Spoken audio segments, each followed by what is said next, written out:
I feel like these moments that we actually sort of memorize or like crystallize are the times that we are present. Ladies and gentlemen, welcome to the Carganilla Online Variety Entertainment Podcast. Here's your host, Paul Carganilla. Hello and welcome to COVE. This is the online variety show in which we aim to both entertain and inspire our podcast listeners and YouTube viewers through a variety of art forms, including music, poetry, storytelling, special guest interviews, travel blogs, dramatic readings, so much more. A whole grab bag, a jambalaya of conversations, experiences, thoughts, reflections to listen to each week to keep you going and to get you excited about new episodes every Tuesday right here. And I am super amped, so excited to introduce everyone here in the COVE community to a new friend of mine whom I met because she's the director of a project that Everly's been working on. But her work, her art, her creative journey is one I cannot wait to dive into, and I'll tell you all of the reasons why in just a sec. But first, of course, we've got to pull the cart back in front of the horse and say hello to the man behind the scenes, our producer Craig Jackman. Welcome. Hello, everybody. Oh my God, Paul, this interview today is going to be exciting. I am looking forward to it as well. I read her bio, and boy, talk about somebody who she's driven. Mm-hmm. She's gone through a lot to get to where she is today. And what's amazing is she's young and she's still got more to give.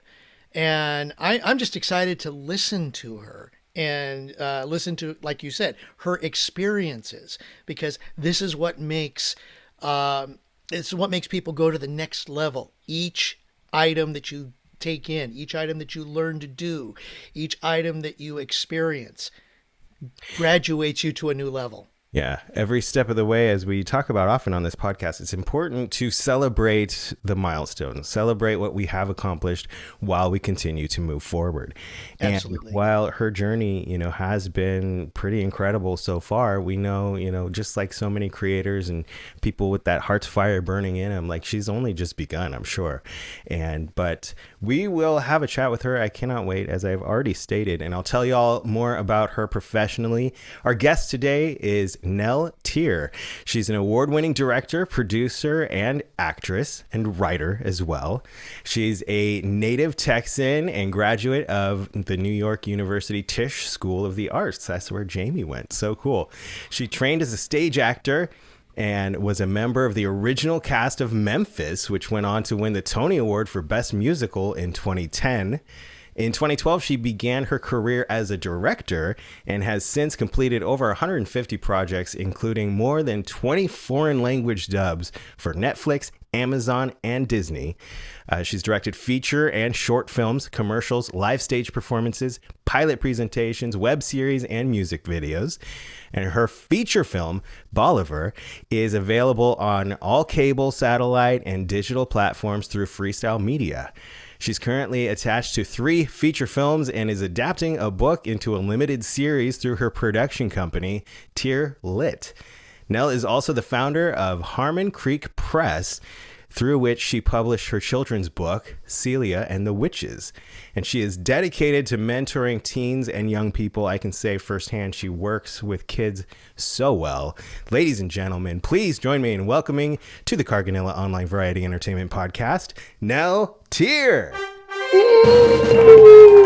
Wow, that was really wonderful. Thanks, guys.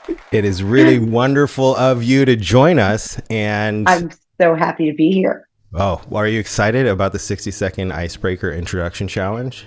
Yeah, man, I'm going to try to go way back and come to now. Wow, I like that you are challenging yourself with this. I'll get the stopwatch ready, and here we go. 3, 2, 1. Okay, so my name is Nell Teare. I was born Eleanor Gibson Teare in Houston, Texas. At about age 6, I moved to our blueberry farm and was a farm girl until I was 11. Moved back to Houston, went to a performing arts magnet middle school, performing arts, high school, HSPVA. And then I went to New York, lived in New York. Ford, was on stage singing and dancing. Grew up performing with my mom. She was one of the original Dean Martin Gold Diggers. Moved to LA 14 years ago. I was doing the Randy Newman musical, and then I became a director. I'm a dog mom to Mo Moliere, a little Chipu. I'm a plant mom to multiple indoor and outdoor plants. I love to paint. I love to sing and dance still, and write. And I think I'm a great bread baker. And my boyfriend's name is Rich Paul, and I love him very much. That was like 60 seconds exactly. Did you rehearse that? That was amazing. Nope. No, so I did not. Good. Love it. We're going to dive into some of the stuff you just mentioned, but I have to say off the bat that I haven't, my show is young. We are toward the end of season 1. This is episode 31 or 32 ish. And I have to meet someone who I saw so much of myself in as I was doing the prep work and research and learning more about you.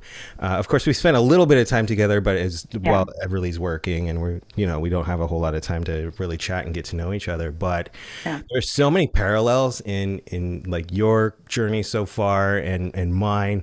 I grew up, like, my first love and desire was to be an actor, just like yours. And then along the way, people were telling me, you should direct, you should really be a director. And I started writing and producing my own stuff, web series, music videos, to finally made my own, wrote, directed, starred in my own short films up until my own feature film.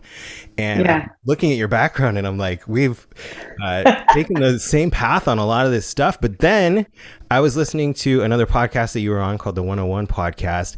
And you said something that just blew my mind, because I was just like, oh my God, like, are we the same person? So they were asking you, like, what your advice is when you meet people who are experiencing trepidation or intimidated to take the first step or a big creative step. And you said something that took me right back to, so back when I worked for Disney, my commute was like 2 or 3 hours each way a day. And I used to film these while I'm sitting in traffic. I used to film these like encouraging things that I would just post on Facebook. And one of them, I'm going to play for you. Producer Craig's going to play for you right now. And we'll see if you catch the part where I was just like, oh my God, Craig. I can't wait. So this is from November of 2015. So this is from, 8 years ago. Today is freaking amazing. It already is. So treat it that way. You are a magician. You are magic. You're not what you see in the mirror. You are a ball of love and magical energy driving a flesh-covered skeleton on a rock that is hurling through space. You're freaking awesome. And today is here for you to enjoy and grab by the nuts. Do it.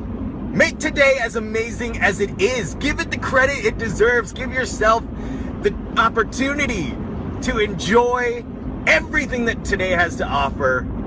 Drive that skeleton. Make that magic. Oh my God. So I think your words on the podcast were like, we're like, it's my mantra. We're on a rock spinning in infinity next to a ball of fire hurling through space. That's my mantra. So why not do everything? Because it's already like, the fact that we're here is just kind of like, wow. A mind-blowing miracle. That is hysterical. That's amazing. And so I was listening and I was like, what? Oh my God. Like, and they made me like a Monday motivation meme, which was hysterical. Just that moment, which was like, because I say it to everyone, actually Rich makes fun of me because I somehow am able to weave that into every new person that I meet into that conversation.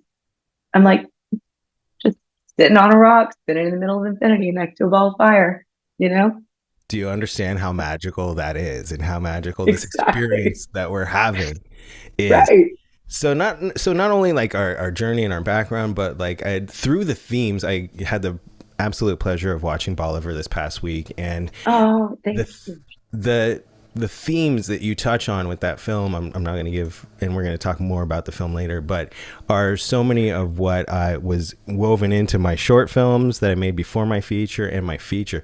My feature is about a team of ghost hunters. It's a fun popcorn entertaining flick, but the woven into the core of the message, it deals with grief and moving on, and appreciating the day while you have it, but dealing with that stage of grief is a big theme in my own feature, and it's obviously a huge part of yours, and I was just blown away. I was like, I cannot wait to talk to her about her journey and her motivations. And Well, I think we're always grieving. I mean, human beings, we're set up to anticipate and then to grieve the thing that we've been anticipating, right? So there's like this longing and loss that's so woven into what it means to be a human being.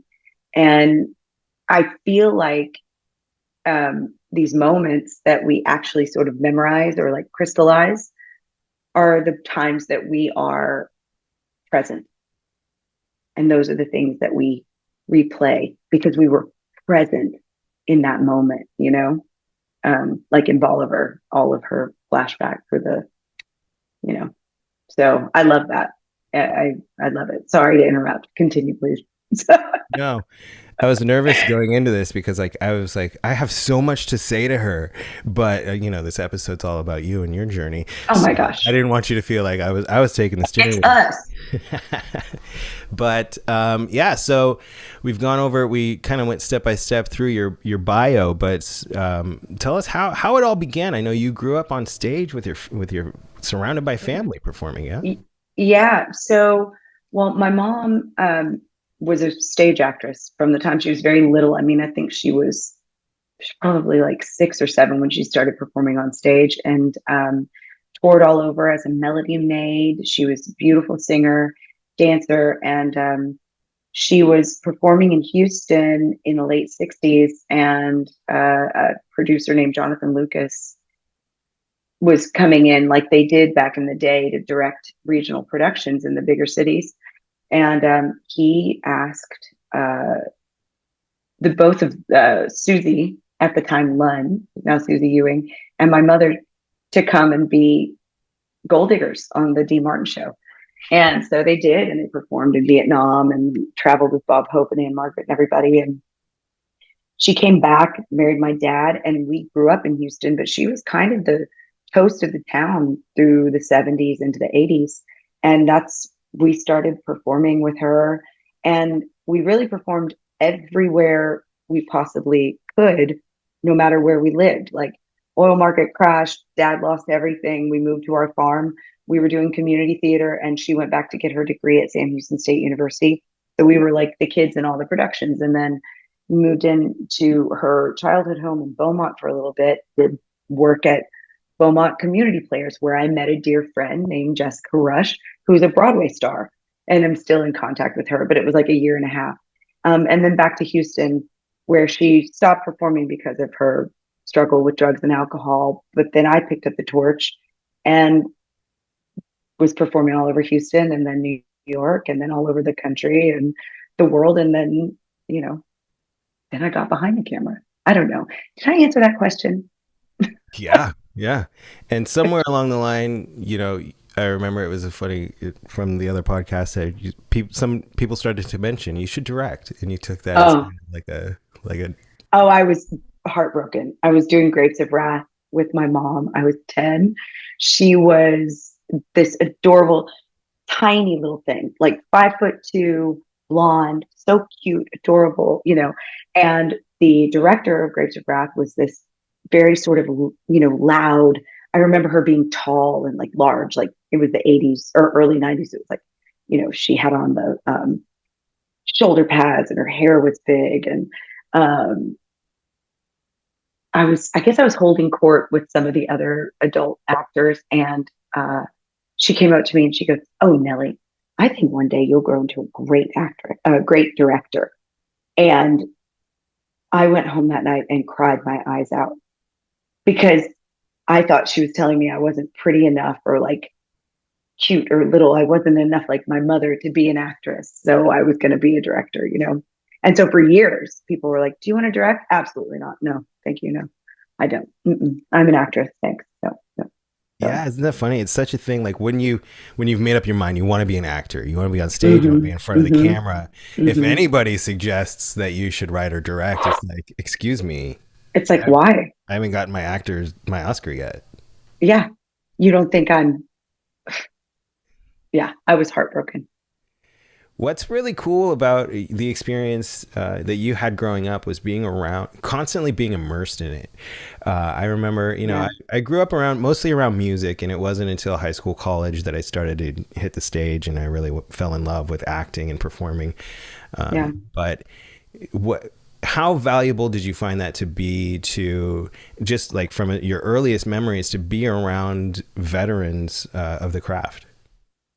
Oh man, you learn so much just by listening. And that was, I loved the world.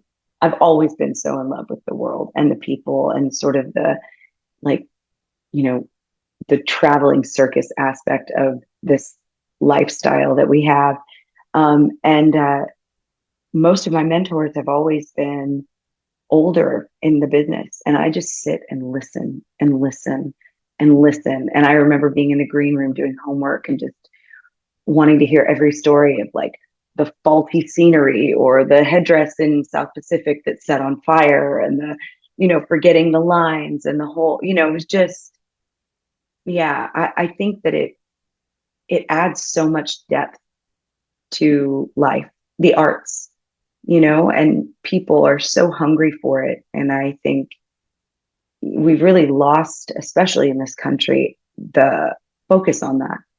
And I was lucky enough to have it sort of built into my existence. But, just thinking about school and plays at school and being surrounded by people who draw and paint and that's cool and it's not weird, poetry and write your poetry and be the adolescent. And, I don't know. I loved it. I love it. I seek it out wherever I am, always. Wonderful. Can you remember what happened or what the catalyst was for you to start writing? Well, the interesting thing is that, like I was saying, poetry, I think my first loves were plants and like creatures and plants and poetry. I fell in love with poetry when I was a little girl. And so I started writing poems as early as 6, I think. My dad kept them all. He loved my writing. And so I've always written. I tried to write novels when I was in high school. I would publish things for myself and print them out and like make books. And so I've always written. And then in 2009, I published a children's book. Kind of did it myself, but Barnes and Noble picked it up and did some school touring with that. So it was always a love. And the first full screenplay I ever wrote is an animated feature that we're still shopping around now, that we're working on selling, but or making. I don't want to sell it. I want to direct it. So that was the first one, and I have a couple. But yeah, I think the writing was always it was very much like a personal sort of private love. The performing was an extension of my mom and kind of an expression of our relationship and our love. But the writing was very much my own. And I loved that my father thought it was really my strongest talent. That's awesome. Yeah. I wish I'd known ahead of time. We share poems on this show as well. Do you have? Stop. If you have any handy, we could feature some of your poetry as well. Let me see. If not, we'll keep talking, but I'm gonna search it out. Yeah, we could always fix it in post and add it in later. Exactly, right?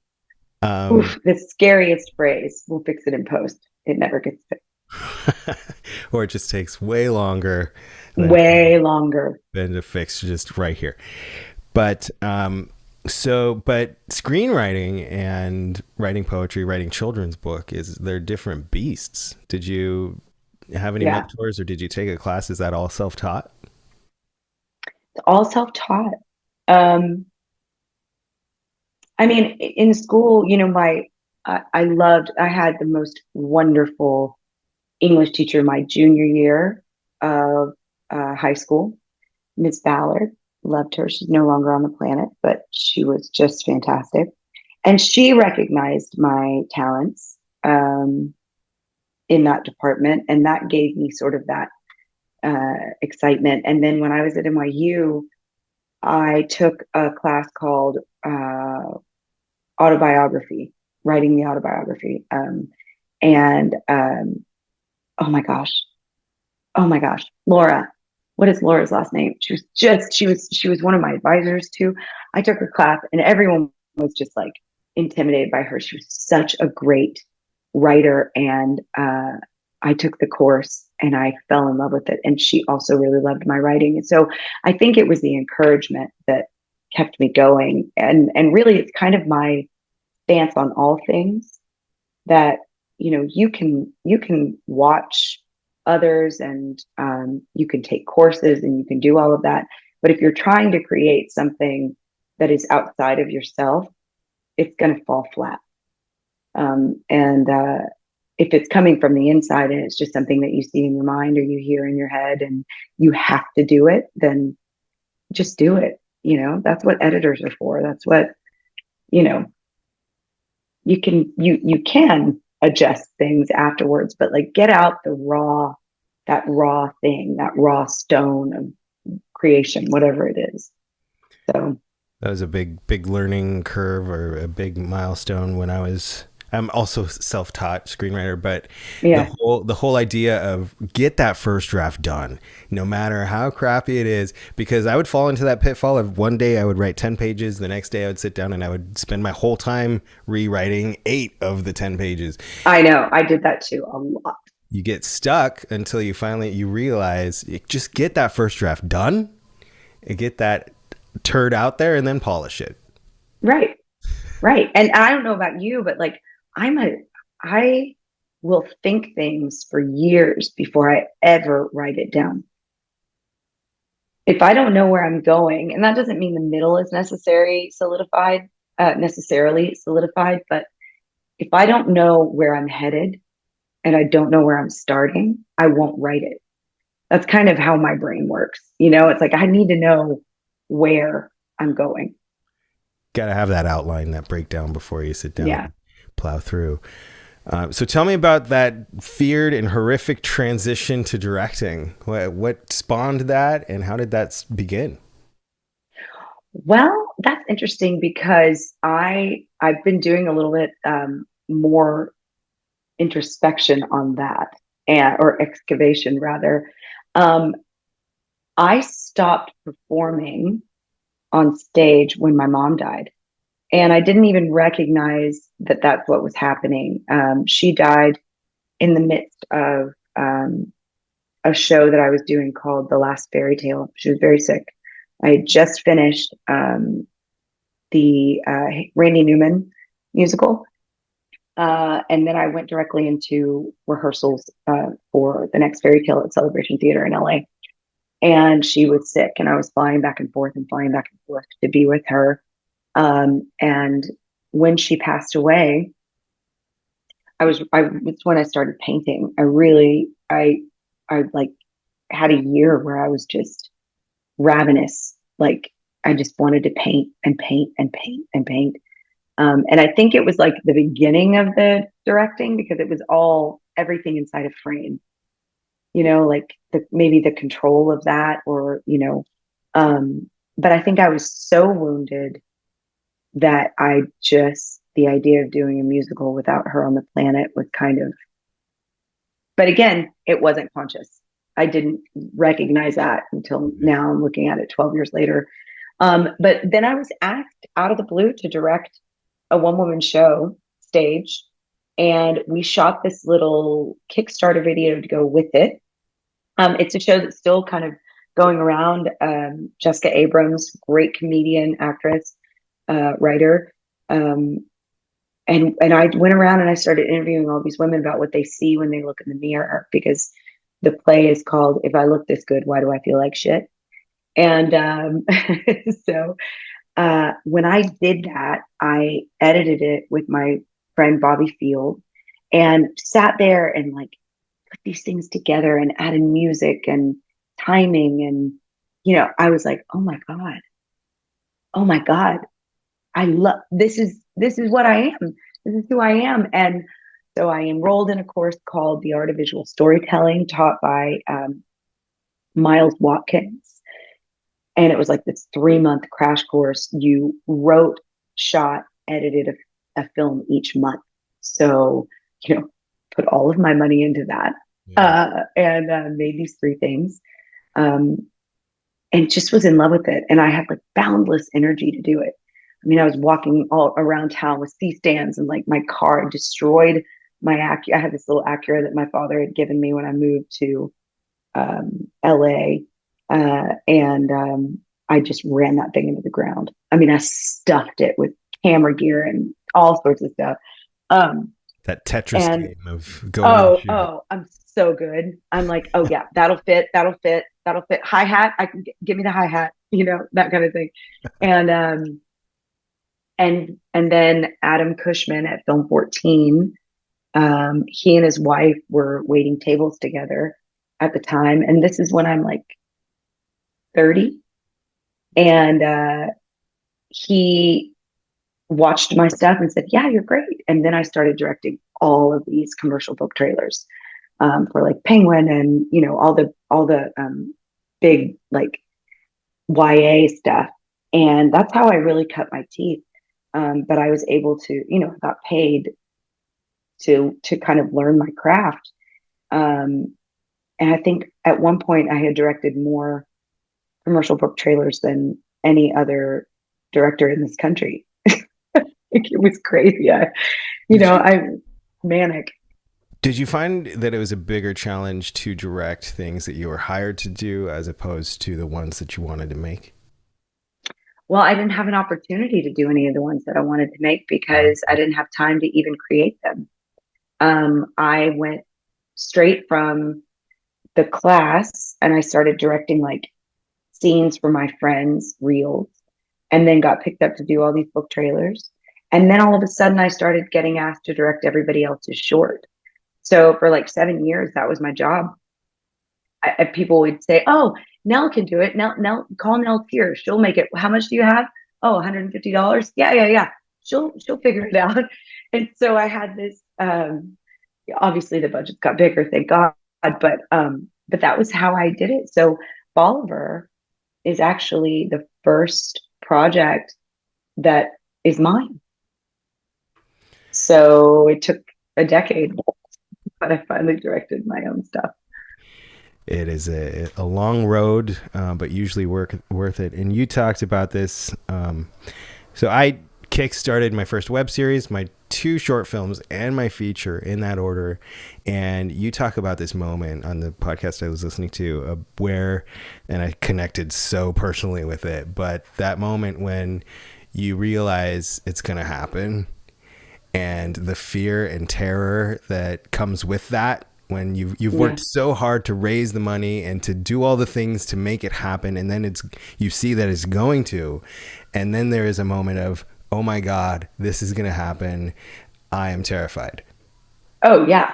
And I think it's like, it's you, and this feeling, it's like the fun terror, right? You're like, oh God, oh my God. Okay. Oh shit. Okay. I have to have all of this like figured out and organized and ready. And, and my whole thing with Bolivar was like, if this sucks or fails, it's all on me. That's it's the fear for all on me. It's like I wrote it, good, directing it, starring in it, right, producing it. Like I put the team together, I put the script together. It's like, oh man, yeah. It was one of those moments where you're like, okie dokie, here we go. It's not only the the fear of letting down the backers and the people who believed in you, but it's the For team. sure. It's the people that you're working with that have For said, sure. yes, I will come with you on this journey. Yeah. And I honestly think that for me, once I'm there, once I'm in it, I'm just there. And I'm excited and I'm in it and I'm trying to do the best that I can in every scene, in every moment, every day. And I'm not thinking about failing. I don't have that personality, thank God. When I'm in it, um, I'm just doing, I also am like, I am the ultimate optimist. And so it's like, no, no, no, no, no, it's going to be great. It's going to be great. We're going to be great. We're going to be great. You have to be, That was man. wonderful. That was amazing. Yeah. Uh, and then if it's not, what's that line that's so great? It'll all be okay in the end. And if it's not okay, it's not the end, you know? So, but, yeah, I don't know. I guess being on stage so many times, you learn this thing. It's like, it looks like nothing is going to come together in a theatrical performance. Everyone I've ever been in, you're like a week out and you're like, we're not ready. We're not ready. We're not ready. We're not ready. And then all of a sudden, boom, opening night, and you're there. And it's like, we were ready. So Ready or not, yeah, we're doing this. And the lights are going. exactly. There are butts in seats, and this is happening. Let's see This how. is happening. Yeah, Well, Bolivar happened, and sure did. I'll read the synopsis for everyone. It's about Maggie. She's struggling to keep her life together after the death of her mother, when her addict brother shows up, forcing her to make sense of a reality that may not be what it seems. And what I love about it personally, I love films, and who doesn't, that where you get immersed in the world. Like within the first 5 minutes, I was in it with Maggie, and but by the time that it ended, I went, oh yeah, so my house is here too. Like I was there with her like throughout the whole journey. And I found a review online where somebody wrote, subtly and slowly building up to an emotional climax, beautifully realized, lost in your memories, daydreaming, inescapably trying to hang on to what is inevitably slipping and fading away, even if it hurts beyond measure and words. And that pretty much summed it up for me. And the theme of loss and grief is so it's what the movie's about. Was it obviously, did it come from that personal place of losing your mother? Yeah. So I remember specifically this one day, the day I found out that it was stage 4, and it was crazy. I was doing a movie and the director and writer had been there as an actress. I was doing film as an actress, and they left, and I had this vision. I was crying so hard by myself in a house where all the lights were off, but the light was coming in through the windows. And I thought, I wonder if my body, what would it be if it just ripped open and all of these tears just carried the pieces of me away, these 2 pieces. Like that's how hard I was crying. And then I realized I was watching myself from like the upper corner of the room that I was in. Mm. And the way I brought myself back into being was that I noticed on the bed skirt there was like a string that was hanging off, and I yanked it, and it was tactile and it was real, and it brought me back into that present moment, like in my body. And that was 10 years before I wrote Bolivar, that moment. But all of the experience of my loss of my mom, I put into Maggie's experience. Now, she's different than I am, and the story is not the story of our family or anything, but the loss was the same for her. And I think for me, what I wanted to create with it was like an open-faced sandwich, kind of grief sandwich, where people could put their own experience into the structure I had created. And as a director, that's what I try to do always, is just create the structure. It's about the actors filling it, and the cinematographer filling the light, filling the frame with light. And so I'm just kind of like, okay, here's our vessel. Now let's make it float. Let's go. And for this, it was that I was a watcher as a child. I memorized my mom. I memorized my siblings and my dad. I remember floating with my mom at the beach in Bolivar, which is where all the memories take place in the movie. And she could just float in like the tide pools that would, they'd be at like maybe 3 feet deep or something. She could just float. And she had these little, like beauty marks on her thigh. And I just remember like trying to float next to her. Like, I'm much more earthy. My mom was all water. And I was just like, I'm a tree, but I'm trying to float next to you. And those are the moments that I made the tomato moment. That wasn't a real moment, but that's who I saw for Maggie, based on her dad and that connection. And so yeah, that's probably very long-winded, but yes, it's based on my own experience of grief. We write what we know when it's a project that comes from you. You're the writer, director, actor. One of my favorite books, Steal Like an Artist, says like every creative work is fan fiction because you're inspired by something that has kind of shaped the way that you're going to create your work. And that, when it's a cathartic feeling when it's something that is that personal for you and you spend so much of your life putting it together, wrapping it up, putting a bow on it and showing it to other people to judge. Yeah. How has the experience of creating your own feature film from such a personal place, how has that been for you? Well, I think there was one reviewer who just didn't like the structure, like didn't get the sort of flashing back. And but otherwise, I think the people who have responded to it in the way that I hoped that they would. Obviously films find us, the ones that sort of open us up or show us something new or scratch an itch, and this was a dream of my mom's, that we would all make films together one day. And so I put my brother and sister and some of my nieces and nephews into it. And 10 years after her death, it was a realization of something she, like, that desperate dreaming, the desperate daydreaming.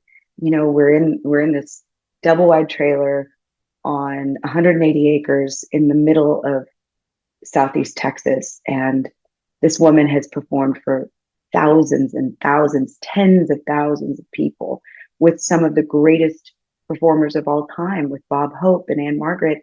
And here she is with her 3 children, who sometimes, she has to leave the grocery basket at the store because there's no money. And, she's telling us, we're going to write these movies and we're going to make these movies together. And we're going to do that. And, after she died, I was able to do that. So it was quite cathartic. And also it just filled my heart. When I watch Mimi and my niece and my brother and my sister and Wyatt and Sadie in this, I'm like, man, she would have loved it. And then sadly, we lost my dad right after we finished the edit. I'm kind of in the midst of the edit. Oh. So it was, wow. It was a wild time.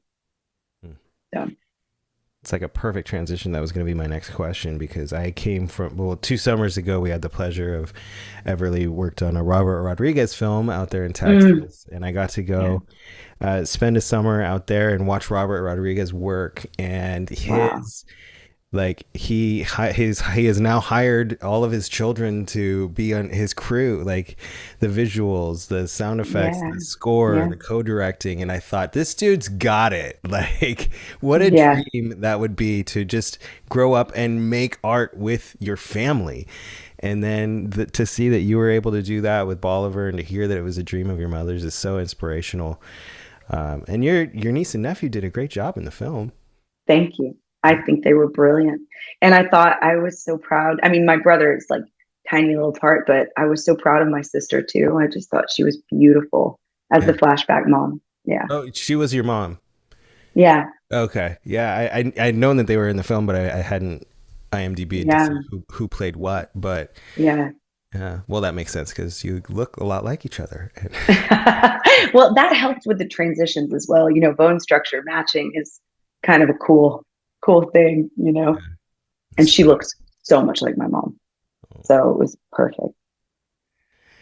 you're a magical being making magical art here on this magical experience of life on this rock by a fireball. You mentioned you have stuff coming down the pike. What's next for Nell Teare? Ooh, okay. So, how there are some projects that just take long time. And I've been working on a pilot presentation for a while that it's just taken forever. Like I'm talking 2 years, and it's a short concept piece. So we're in the throes of like the sound and the color edit on that. We're sort of world building still. But that's a really cool thing. I shot with Alexander Brzezinski and written by Josh Adwar. It's called Folklore Americana. And hopefully we'll be submitting soon, like in the next month to some festivals and things. We have a pilot that Josh is working on that's attached to it. So it's kind of, we want to do the festival run with it, kind of get the world out there, but it's very much kind of a climate sci-fi, but again, very much an emotional like relationship piece. I'm attached to a feature Christmas movie called Winter White Wedding, which I'm excited about. And that was shot in Texas in a town called Fredericksburg, written by two wonderful women, and really looking to kind of create like like the holiday or Family Stone, that kind of feeling. Oh, It's fun. really a love story about sisters. And then I've got a project I've been working on for a long time, which looks like it might go, which would be a big one, like the biggest budget that I've ever done. And I wrote it with my good friend Ford Gunter, and have some really exciting actors verbally attached to it. So fingers crossed for that. Nice. Yeah.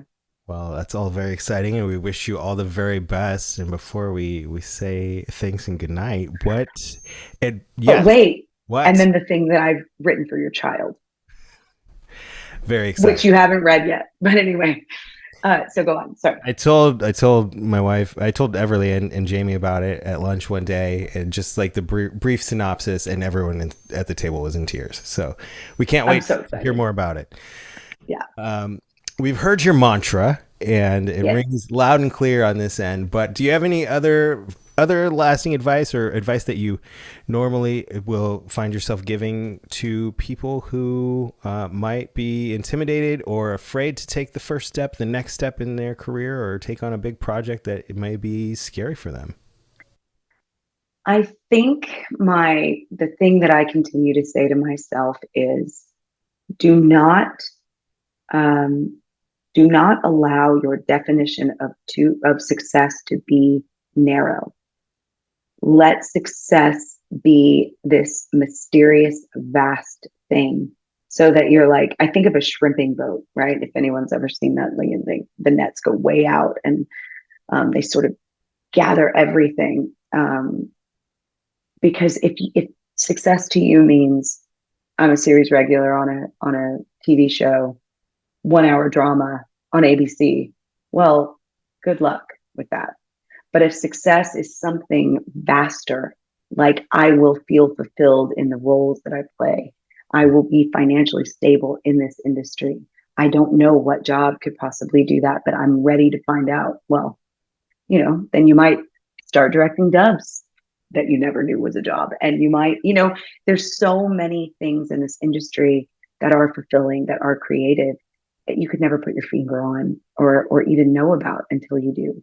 So if you're shutting down that lens. If it's so small, that space is too narrow, then you shoot yourself in the foot. Very wise and very great advice, in my humble opinion. Well, I think congratulations to you, like for all of your accomplishments. I mentioned, how similar our journeys are, and how I see so much of myself in you. But I did the thing where I said I can't do this anymore, and I made a career pivot, and I'm doing something else now, but staying in in the filmmaking, the creating as a hobby, with podcasts or side things, and I still am able to experience a lot of the fulfillment through watching my children work and things like that. But I caution people against, like you said, getting so just focused on one goal that that's going to define you, and that's going to define success or failure for you. You need to be open to finding the places where you belong, and or the places that work for you, the places where you find success. And when you do that, it doesn't mean that you have failed, but to keep that in mind. And also, having other jobs and other skills is a gift to an actor or a writer or a director, because you get to live in another world. Like, you get to know other truths, and there's nothing more helpful than that. I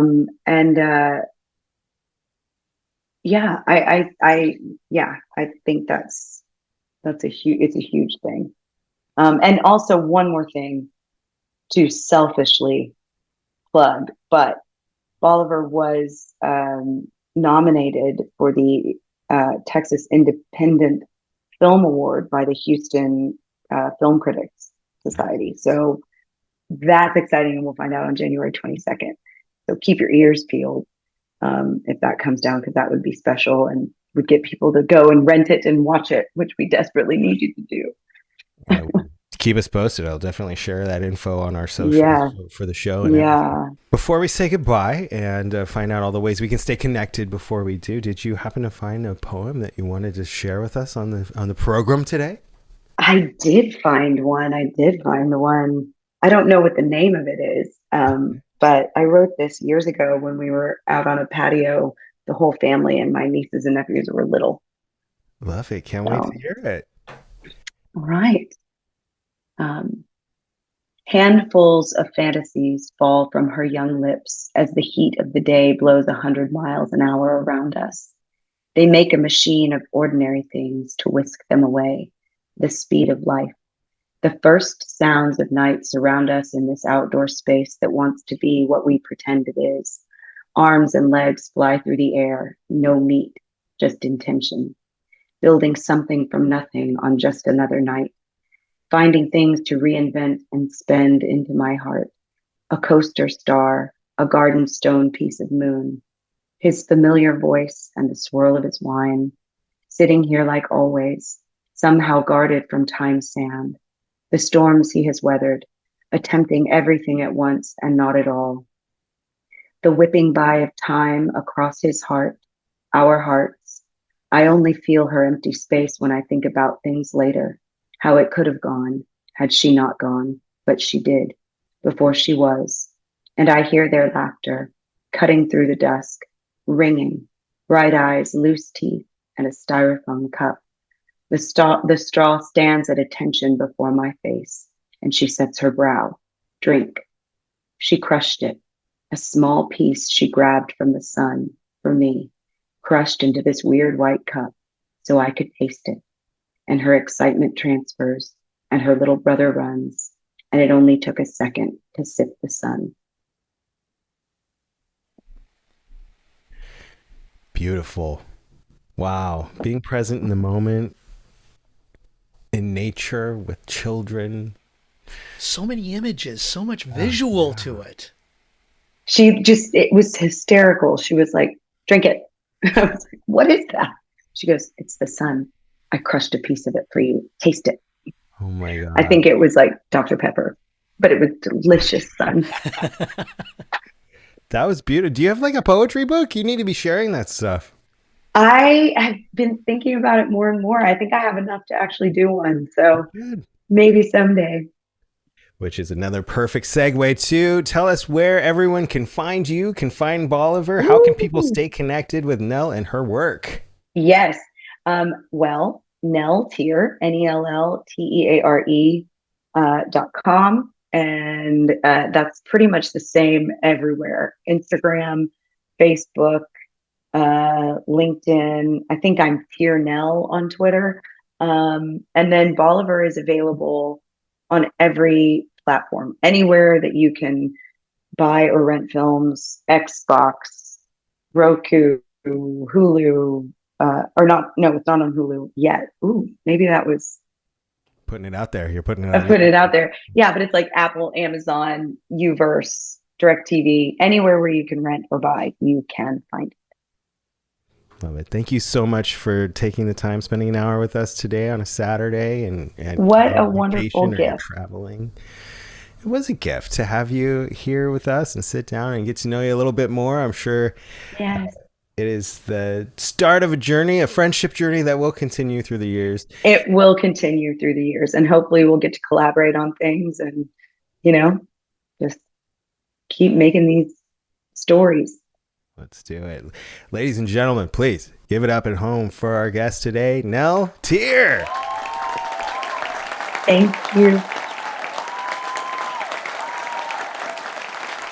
That was a great interview. And I mean, what I love, okay, some of the takeaways that I saw that I think everybody who listens and watches this podcast should consider is the fact that she's self-taught. She took it on herself to do these things, and that encouragement kept her going. And that's what we all need, is encouragement. Regardless of whatever talent that we have, whatever we're good at, keep going, keep developing it, keep fueling that passion. And I love that. Get out that raw stone of creation.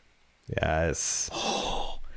Those words embody so much about how artists, and not only just artists, passionate people should be about what they do.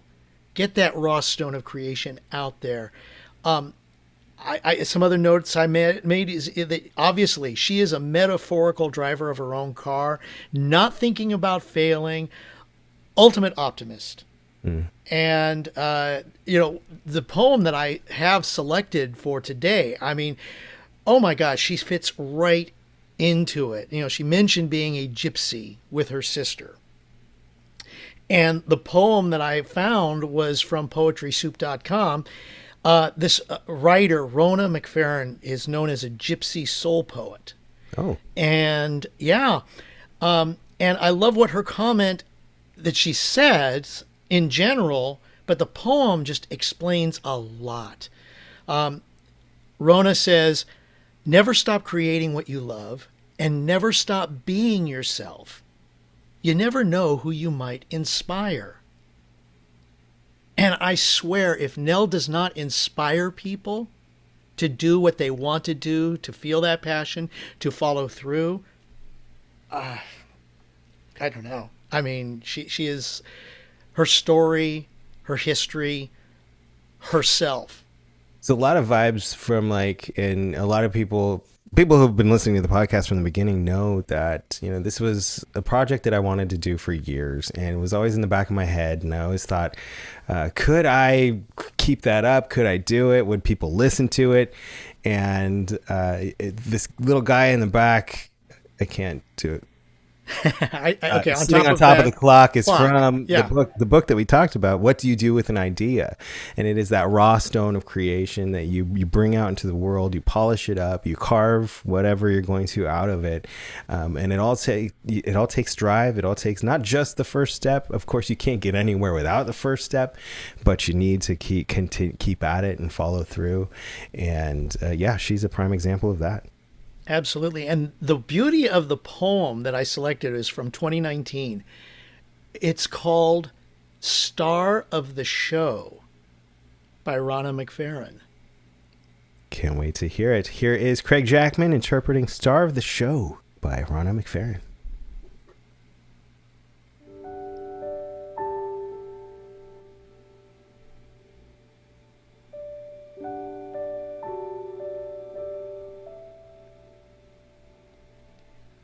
Narrate your own life's story and tell your own life's tale. Don't leave it up for grabs or even up for sale. Write down your own life's story before the others do, wading through words and phrases that aren't remotely true. Plan out your own life story before it's done for you, and you're stuck acting out a life that you despise and rue.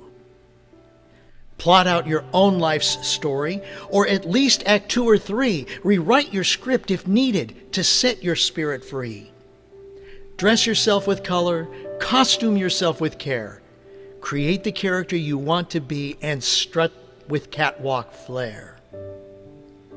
Design and build your life's stage, or at least rearrange the props and play your role with moxie, not caring if it flops. Create your own life's story as producer, director, star. Then kick back and enjoy the show, no matter how bizarre. Be your own show's critic, ignoring all other reviews. Lavish your life with praise, acknowledging cast and crew. Become your very own fan club, awaiting each scene of your day, taking joy in each thoughtful detail of your glorious, quirky play.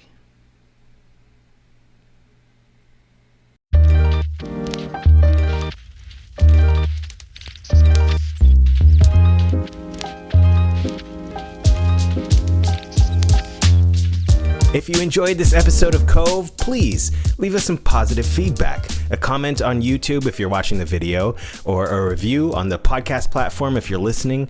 And of course, be sure to subscribe or follow on YouTube or wherever you're listening to us, whatever podcast platform. Every like, comment, and review helps us with the algorithm to reach new audiences. As a small independent podcast, this is very important to help our show grow. So thank you in advance. I appreciate your time always. I hope you'll tune in to the next one. Until then, make each day count.